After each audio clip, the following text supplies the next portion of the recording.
And now I'm going to go to recognize Mr. Tiffany, the gentleman from Wisconsin, for his 5 minutes of questioning. So we're going to proceed with 5 minutes of questioning. They'll wrap up with their question, and if you're in the middle of giving an answer, don't worry, I'll let you go on to finish the answer, provided you're not filibustering. But I mean, we'll go ahead and give you some time to respond. Mr. Tiffany. Mr. Chairman, this hearing is so timely. Mr. Schultz, a Minnesota Senate panel was investigating the 2020 riots, and Minneapolis police officers said they were prepared to defend the city, but were instead instructed to stand down and let demonstrators take it. Do you think allowing the city to burn down while law enforcement watch was the right call? It was not the right call.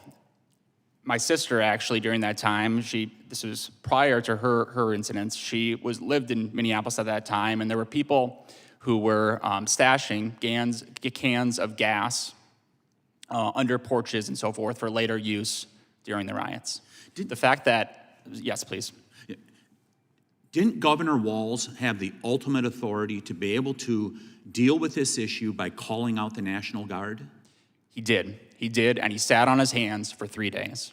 It was the most, looking back on that time as a Minnesotan, I'm a fifth-generation Minnesotan. My roots go back very deep into the state. It was the most painful time in my state's history, in my memory. And we had a governor that watched everything happening, that watched his largest city, Minneapolis, descend into chaos, that watched other cities, including St. Paul and other cities, have incredible violence.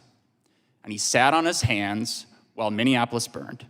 It was an absolute disgrace.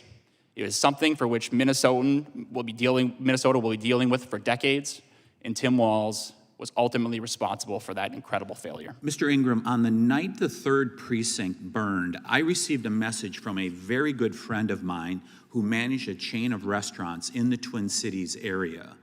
And he sent a message to me at one point saying, could you call anyone, including the president, to try to get this under control? What was going through your mind that night as this friend of mine, his restaurant, burned down? What I can say is our experience as a restaurant owner. We had the same thing. One of our restaurants became a staging ground for folks that were going into communities to steal from them. Our restaurant, The Gnome, has a large parking lot.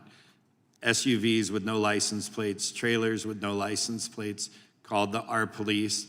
They said, unfortunately, we don't have the resources, we can't protect it. This is a 140-year-old firehouse that we had recently taken possession of. So me and my family went and posted up in our parking lot to protect our restaurant. We were then given information that we could not protect our business, that the direction was to flee. We can protect ourselves, but we cannot protect our business. So I understand the heartache of what he had to have been going through. And I also understand the heartache of Minnesotans over the death of George Floyd. But what is inexcusable is that we didn't act to save our community and to step up to save our community. Is it any surprise to you, and perhaps you saw the news story, that in one of the counties I represent in western Wisconsin, St. Croix County, there was a sheriff's deputy that was shot as a result of soft-on-crime policies in the Twin Cities. A guy came out of the Twin Cities, repeat offender, came over, was drunk driving, got stopped, shot a sheriff's deputy in St. Croix County. Is it surprising at all that that happened? My heart breaks for law enforcement in the Twin Cities.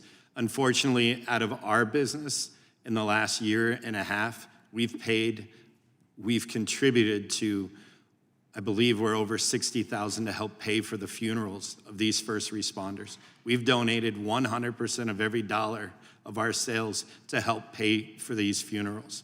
What I can tell you is the men and women that I speak to on a daily basis are heartbroken.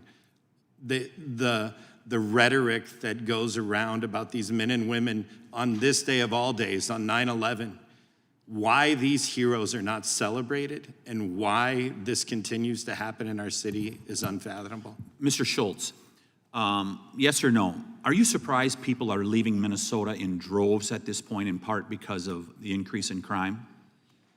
I hear that story every day around the state, and it's. I hope people will stay, but I understand it. Are people in western Wisconsin right to be concerned that this crime wave in the Twin Cities is may end up over in their back door as suburbs of the Twin Cities? Yes, absolutely.